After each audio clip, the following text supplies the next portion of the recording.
మనలో మనం మారడమే చాలా ముఖ్యమైన మాట. ఒక ప్రసంగం విన్నా, ఒక పుస్తకం చదివినా, ఒక క్షేత్రాన్ని చూసినా, ఒక సంఘటన ఎదురైనా దాని నుంచి ఏం నేర్చుకోవాలో అది నేర్చుకో. చెడు నుంచి కూడా నేర్చుకోవచ్చు, ఇలా ఉండకూడదని. దుర్యోధనుడు చూసి ఏం నేర్చుకోవాలి, అలా ఉండకూడదని. ధర్మరాజుని చూసి ఏం నేర్చుకోవాలి, అలా ఉండాలని. ఆయన కూడా అన్నీ నేర్చుకోవడానికి వీల్లేదు, పేకాడకూడదని ఆయన నుంచే నేర్చుకోవాలి.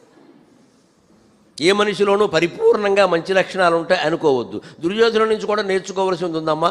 దుర్యోధనుడికి ఎంత అసూయ ఉన్నా పరస్త్రీని చెరబట్టినట్టుగా ఎక్కడా లేదు మొత్తం భారతంలో 1700 శ్లోకాలు. మరి వాడి నుంచి అది నేర్చుకోవాలిగా. శ్రీరామచంద్రుడు ఎంతో, దుర్యోధనుడు కూడా అంతే. పరస్త్రీని చెరబట్టలేదండి వాడు. ద్రౌపదీదేవి మీద వాడికి ఏం వ్యామోహం లేదండి. భానుమతీదేవినే ప్రేమించాడు వాడు. మరి ఆ విషయంలో ఆయన గొప్పవాడే.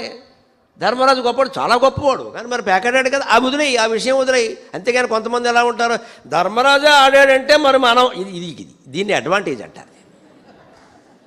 ధర్మరాజు ఏమో యక్ష ప్రశ్నల్లో 4 సోదరులు చనిపోతే నీళ్లలో నిలబడి 4 సోదరుల శవాలు అడ్డంగా పెట్టుకుని 123 ప్రశ్నలకు జవాబు చెప్పాడు. నువ్వు 10వ తరగతి పరీక్షలు కూడా కాపీ కొట్టి పాస్ అయ్యావు.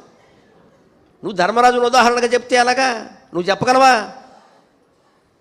మంచి విషయాలు గ్రహించాలి. ప్రతి మనిషిలోనూ మంచి ఉంటుంది, చెడు ఉంటుంది. అందుకని మార్పు రావాల్సింది మనలోనే. ఏదో జగత్తత్వాన్నంతా మార్చుదామని చాలామంది సంసారాన్ని ఇబ్బంది పెడతారు. పెద్ద ప్రచారాలు చేస్తారు, ఇంటిని పట్టించుకోరు. చచ్చిపోతూ ఉంటుంది ఆ ఇల్లాలు పిల్లలతో పడలేక.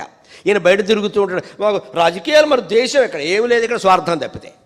దీని ద్వారా ఏదో ఆశిస్తున్నాడు, పదవి పీఠం అక్కడ. అందుకని కుటుంబ బాధ్యతలు వదిలేశాడు. ఆ ఇల్లాలు వస్తుంది అక్కడ చూసుకోలేక పిల్లల్ని పెట్టుకుని. ఎంతకంటే ఇంట్లో బాధ్యతలు చేయొచ్చు కదా. అందుకని నీ పని నువ్వు చేసుకో. జగత్తత్వాన్ని మార్చడం కోసం సంతానం, సంపదలు, సమయం, తత్వార్థ విజ్ఞానం, పుస్తకాలు రాసేసి ఒక 100 పుస్తకాలు రాసాం. ఎందుకు రాసావు అంటే పద్మశ్రీ వస్తుందేమో అని రాశా. ఇదో ఆశ ఇక్కడ. పద్మశ్రీ కోసం పుస్తకాలు రాస్తావా, ప్రజలు బాగుపడడం కోసం రాస్తావా? పుస్తకం రాసామంటే చదువుకోవడం ఎదుటివాడి పైన. మనం చదవమని ఎవరిని అడగకూడదు. మన పుస్తకం ఎవడికో ఇచ్చి చదవమని చెబుతున్నామంటే స్వార్థం పూర్తిగా.